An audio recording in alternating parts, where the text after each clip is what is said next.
Hello again and welcome back to English Today. And this is DVD 22 and the fifth and last DVD of your advanced level and the series.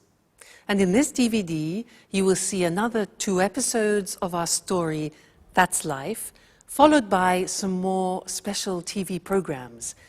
This time, our sports expert will be talking about Wimbledon.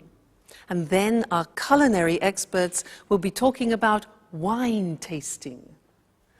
Then, in the grammar section, we'll study some more useful phrases for when you're socializing and other ways of expressing probability using likely and unlikely. All right? So enjoy your viewing.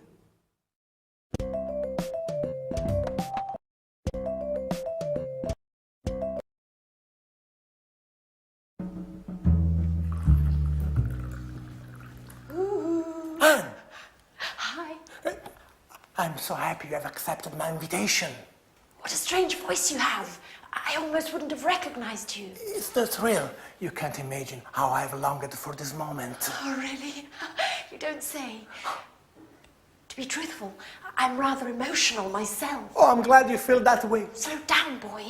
I really don't want to wake the others. Oh, the others. Never mind. Who cares if they find out? Actually, I'd rather they didn't. You know how I am. I'm shy and reserved. Oh, what a pity. I know. And that's why I'm crazy about you. Reserved with the others. But you are a tiger when it comes to what you want. Come again? Oh, you know exactly what I'm speaking about. Let's light a candle. I want to see your face.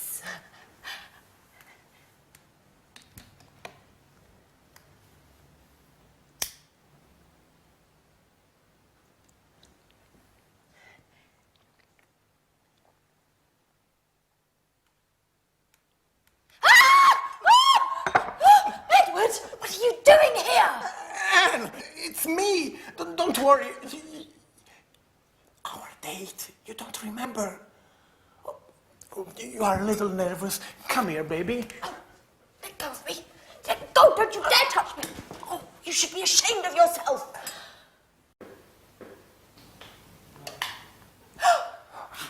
Hey, what's going on in here?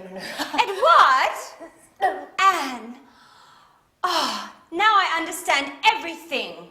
Thanks a lot, Anne. What a great friend you are. No. What an idiot I was to confide in you. No, really, Alice, it's not like you think. Oh, and what am I supposed to think then? It seems pretty clear to me. No, really. Let me explain. I thought it would be Jack. What does Jack have to do with it?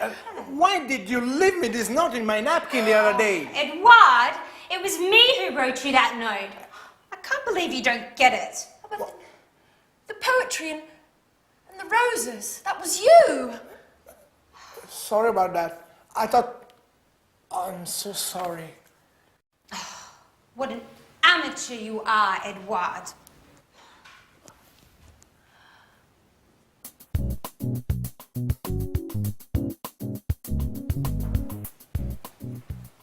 Hey, Anne. Hi. Have you read the paper? There's an article about Peter. Our singer has become famous. No, I haven't read it. To tell you the truth, I'm really not interested. What a pity. It's very interesting. Hey, Alice. Hi, Alice. Take a peek at the paper. There's an article about Peter. Whoopee, glad to hear it. Who cares? Fun you girls are. It's quite the pleasure to hang out with you. Edward, at least you'll be interested. Would you like to read this article about our friend Peter? Actually, I wouldn't, Jack. Would somebody explain what's going on? I have never seen so many long faces. You and your expert advice.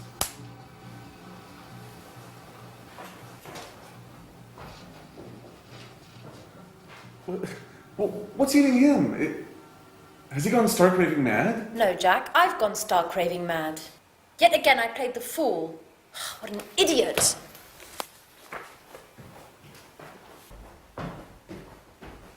Okay, Alice, at least you'll explain what's going on. I'm in the dark here. It's a long story, Jack. A horrible mess. It all began with a misunderstanding. Well, I'm all ears. Go on, Alice, do tell.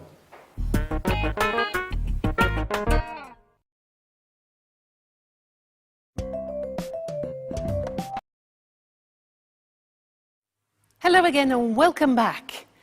I want to look at some more socializing language with you because very often you just don't learn that when you study in schools and things like that. And it's very important when you're traveling to be able to socialize and feel confident.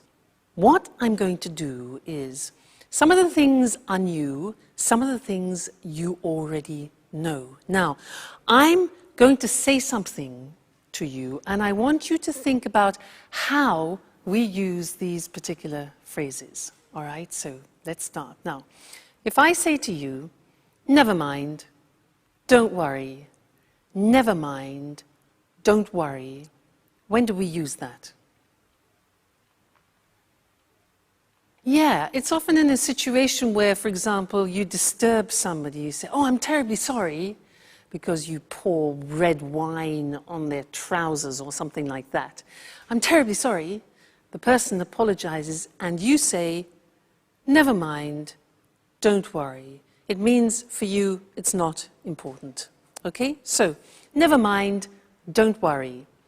What about this one? If I say, what a pity, or, oh, what a shame. When do I use that? What a pity. What a shame.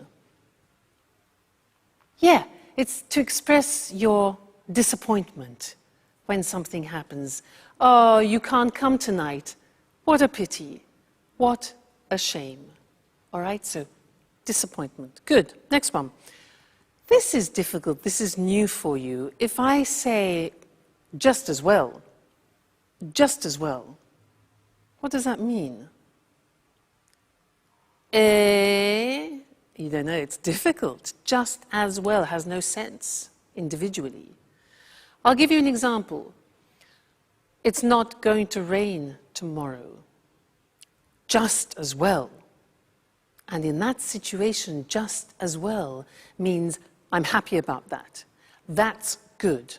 All right, so just as well is like saying that's good. All right, just as well. Great. Next one, sorry about that. Notice we say sorry about that. Okay, that's when you want to apologize about something. Sorry about that. Very common, sorry about that. Next one, this one. Well, fancy that. Well, fancy that. Now this we use when we want to express surprise. Fancy that. He won the competition. Really? Fancy that. Okay, good. Next one. You must be joking. You must be joking. Joking, now, that is when you don't believe something. You want to express your disbelief. So, for example, England won the World Cup. Oh, come on, you must be joking. Right? Now, this one you do know, so this is revision. When do we say, well, actually, I'd rather you didn't? Well, actually, I'd rather you didn't. You know those golden words, well, actually? Yeah. Somebody asks you something like, do you mind if I smoke? And you want to say no politely, not aggressively. So, well, actually, preparation, psychological preparation for no. Well, actually, I would rather you didn't. Well, actually, I'd rather you didn't. Very important. These are nice. Mind how you go. Take care. Very nice phrases, those. Mind how you go. take care. We say those mind how you go means be careful when you're traveling. When somebody is leaving you and saying goodbye, we wish them that. Take care, mind how you go. It means look after yourself, all right? And the last one is cheers. Now, cheers is something we usually use when we're drinking. Two people, cheers. But now we also use it in a familiar way to say goodbye. Cheers. So that's what I'll say to you now. We've finished our socializing lesson. So cheers. See you in the next lesson.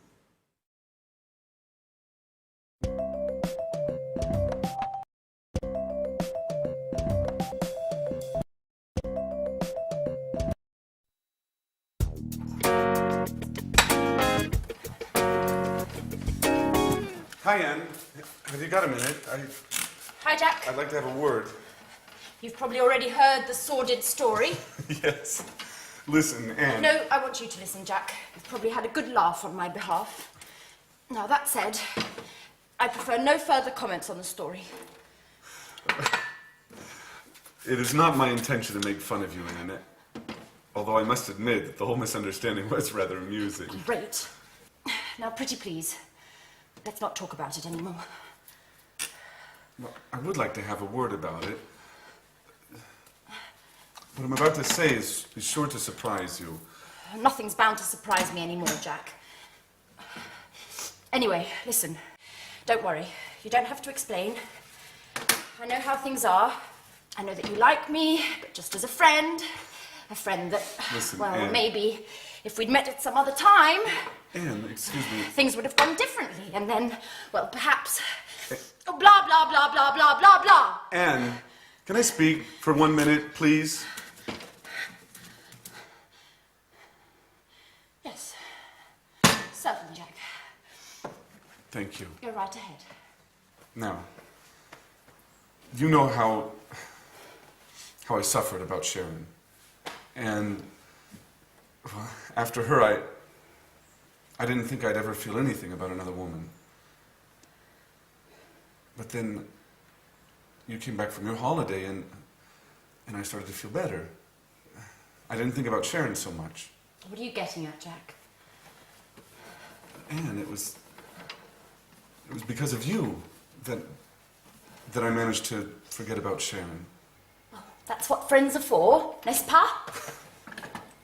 You really don't get it, do you? Get what, Jack? Anne, I'm trying to tell you that I'm in love with you. I didn't want to believe it at first. I thought I was attracted to you because I felt so alone in the world. But then this feeling grew, and when Alex told me about Edward, I realized it should have been me to bring you those flowers. Jack, if this is some kind of a joke, it's not very amusing. No, it's the truth, I swear. We were made for each other.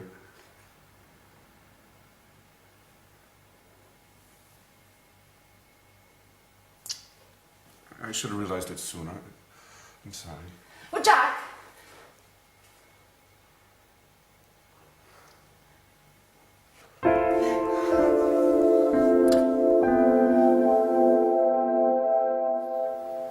So, Edward, are you going to explain why you called us all here today? What's so urgent? Well, listen. Something marvelous has happened, to say the least. I must say I'm a little unsure about what you term marvelous. Let's put aside our differences, Alice. We should all be happy today. Oh, just a moment. Yep. Oh, great. Great. Don't worry. They are certain to accept. I've already spoken with the group. Yeah. They are bound to be here any moment. Yeah. We'll be sure to get the details later. Bye-bye. Edward, do you plan on telling us what's going on? Well, you all remember that I was in touch with the producer to propose what I've filmed with you in this house. Yes, and? He ate it up. He loved you all. The house, your daily gossip, your relationships. Oh, great. They have already arrived. Excuse me for a moment. I'll get it. Who's arrived? Who? Come in. This way. Edward, what's going on? Who are these people? Hold on now. Mr. Martin, the producer, has accepted my proposal. We are going to make some TV shows here. And you are going to be the stars. You are bound to become famous. And I've already come up with the title. At Home with Anne. What do you think? Oh my God.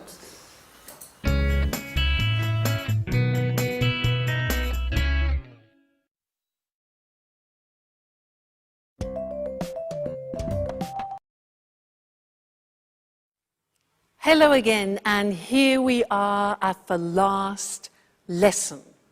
And if you are still with me, you are so dedicated, I would want to give you a medal. Fantastic. So in this last lesson, I want to say a couple more things about probability and improbability, because it's very important to have and to understand a couple of these words which I don't think you've heard before. We'll go to the screen to look at these words because they're quite complicated. So, probability, look at the screen. Two words, unlikely and likely. Have you ever heard of those? Unlikely and likely? No, maybe not. Let me show you how they work. I can say to you, if for example, let's take my sister. My sister is a gymnast. She's going in for a competition, but the probability that she will win is low. So to say that in English, I can say she's unlikely to win. Look at that structure. It's the verb to be plus unlikely plus the infinitive. So if I say to you, my sister is unlikely to win the competition, it means the probability is low. All right, so she's unlikely to win. Now, I can increase that negative probability by saying it's highly unlikely. For example, the weather. Let's say the weather. The weather improve tomorrow, negative. I say it's highly unlikely to improve. Highly unlikely means it's almost impossible. So we can add highly to unlikely. You see, unusual structure this. Another example is unlikely to get it. All right, so I want you to think about that. Unlikely is something we use a lot in the English language. You need to recognize it and to use it yourselves. Now let's move on to real. In English, we can use the word certain, sure. These are words that you already know. But there's another word which I don't think you know, and it's bound, from the verb bind, bound, bound. Now, if I say to you, they're bound to accept, you'll probably think, what? Now, they are bound to accept means they are certain or they are sure to ability. All right, bound to, sure to, certain to. Look at the examples. They're bound to accept it. We are sure to arrive on time. It's certain to work. Now let's take some examples and put them in sentences. I say to you, China will become a major world power. Now, what do you think about the probability of that? Well, likely, this is the positive form, highly likely to become a major world power. Another situation, what about this? In our lifetimes, a woman will become Pope. How about that? Right. We would say it's highly unlikely that a woman will become Pope. All right, highly unlikely. Another example, the world's climate will continue to change. I think that's obvious, yeah? So we could say the world's climate is sure to continue to change if we keep behaving like this. And one more. You'll learn English if you follow this course. That's for sure. So we would say, you're sure, you're bound to learn English if you follow this course. All right, so different ways for you to express probability, strong probability, less strong probability. You have been wonderful. You've studied hard, followed all the lessons. All I can say is keep practicing. Go to England, go to America, go to Canada, go on a holiday, speak to tourists, speak to friends, do courses, keep reading. It's important. You know English is an important language.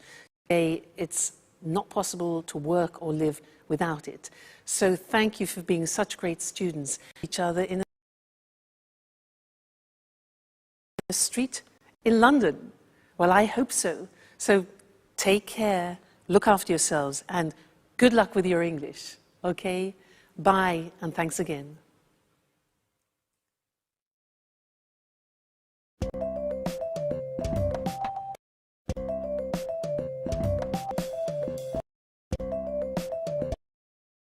The tennis tournament that for many years insisted players wear only white. The tournament where the game's played on grass and where tradition is a key ingredient. Of course, I'm talking about Wimbledon. Good evening, I'm Eric Brown, and here in the studio with me to tell us more about this famous championship is John, our sports expert. Welcome, John. Good evening, Eric, and hello, everyone. So, John, can you tell us just why Wimbledon is by far the world's most prestigious tennis tournament? Well, Eric, the world's first international tournament took place at Wimbledon. Today, of course, there are many international tournaments, but Wimbledon has managed to retain a special place in the hearts of tennis fans and most players around. The first tournament took place. Today, nearly 500,000 people go to watch the tennis, and in addition, millions worldwide follow the games on television, radio, and via the internet. For many years, players used to wear white on court. No other colours were allowed. This has changed today, though. And the grass courts? Well, yes, it may be hard to believe, but the games are still played on natural grass. Obviously, a great deal of care and attention goes into getting the grass to the state of perfection. And 3 million litres of water a year, and a team of 14 groundsmen. 14? Yes, 14. But you know, Wimbledon's famous grass surface can cause problems. What sort of problems? Today, very few top-level championships are played on grass. The world's top players just aren't used to playing on grass anymore. And some top players really dislike grass. Were grass courts more common in the past? Yes, they were. I guess the one exception was the Roland Garros tournament in Paris. That's always been played on clay, right? That's right, Eric, but the Australian and the US Opens, which were originally played on grass, have now switched to surfaces requiring less maintenance, leaving only Wimbledon with the surface on which tennis originated. And what difference does the surface make? Actually, it makes a big difference, Eric. On grass courts, for example, serves can be very, very fast, over 210 kilometers per hour, and the ball tends to bounce lower than on an advantage. And the alternatives? One alternative is the clay surface of the courts of Roland Garros in Paris. Here, compared with Wimbledon, the game tends to be slower and the ball bounces higher, giving the defensive players the advantage. Fascinating. Okay, thank you, John. One last question. Where exactly is Wimbledon? Wimbledon is a pleasant, leafy suburb in southwest London. Obviously, it's famous all right. Again. Thank you. Goodbye. And goodbye to you, and see you again next week for another edition of Sports Special.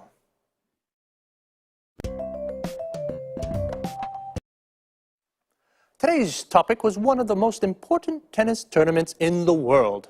A tournament is a sports competition. Did you know the first Wimbledon Tennis Championship took in 1877?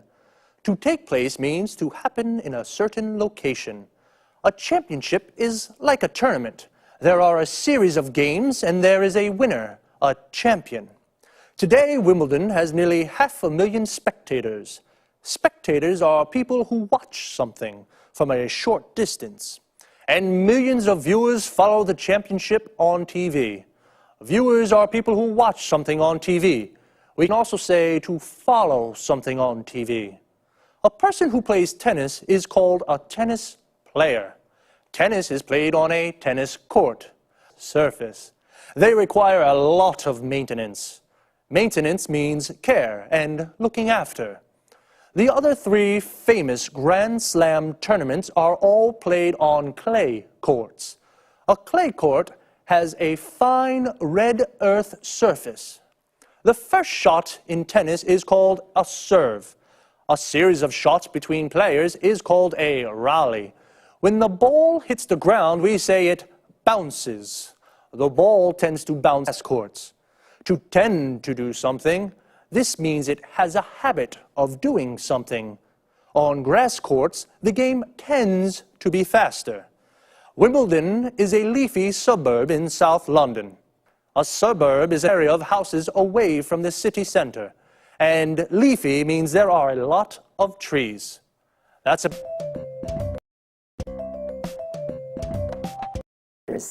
Lisa, this is our last show together. I hope you've enjoyed these informal chats as much as I have. Of course, it's been fun for me as well. Now then, what are you going to talk about today? I've received quite a few emails from people who want to learn about wine tasting. You know it's become very trendy these days. Great. I don't mind understanding a little more about wine myself. Let's begin with the right approach to wine. First of all, before drinking it, one should appreciate the taste of wine. There are 3 steps to correct wine tasting: look, smell, and taste. Well, what should one look for? Colour is the first thing. Whites range from green to yellow to brown, and red ones can be pale red to deep brown. Is the colour of wine related to age? The general rule is whites tend to darken with age. Reasons to observe the body of the wine and smell its aroma. Now, how do aromas of wines differ? Well, there are many different kinds of bouquet. For example, perfumed, spicy, smoky, and toasty. Well, now it's time to taste. Oh, before tasting, how should wines be poured? Let me show you. Still wines, like this one, should be poured towards... Remember that sparkling wines, on the other hand, should be poured against the side of the glass. Why is that? So the bubbles don't escape. So, now try sloshing the wine yourself. Observe it carefully. Are there good legs? Legs? What do you mean? Can you see the droplets on the glass? Wine. Now, have a first sip. Swish the wine around your mouth and give us your first impression. It's, how can I say, slightly bitter. Seems like a fruity taste to me. You see, you've already identified 2 wine flavours. Now, take another sip and see if you can't taste the tannin. I'm not really sure. In the beginning, it's difficult to define a wine. This is, without a doubt, a round, full-bodied wine. Now, I notice you chose this glass for red wine. What are those glasses for? This glass for red wine is called a Rhine glass. This tulip-shaped glass is for white wines. And this is a foil cutter.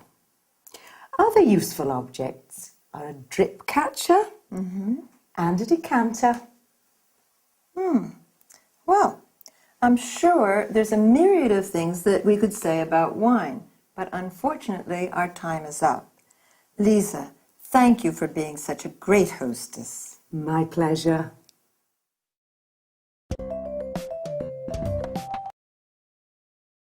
Now, let's have a look at the language we used. Lisa said that wine tasting has 3 steps. So as to appreciate the bouquet. This is also called aroma or nose. It can be perfumed, fruity, appley, berry-like for example, bitter, toasty, smoky, spicy, and so on. I asked about swirling. This is moving the glass around quickly to draw in some air. When you slide, it refers to the weight of wine in one's mouth. Wines can be defined round, full-bodied, medium-bodied, or light-bodied. Aftertaste defines the taste that remains in one's mouth, length of time, after swallowing. Tannin is a chemical compound from bark, wood, etc., used in tanning. It mostly bubbles, or sparkling wines, wines with bubbles. Now, a quick look at wine utensils.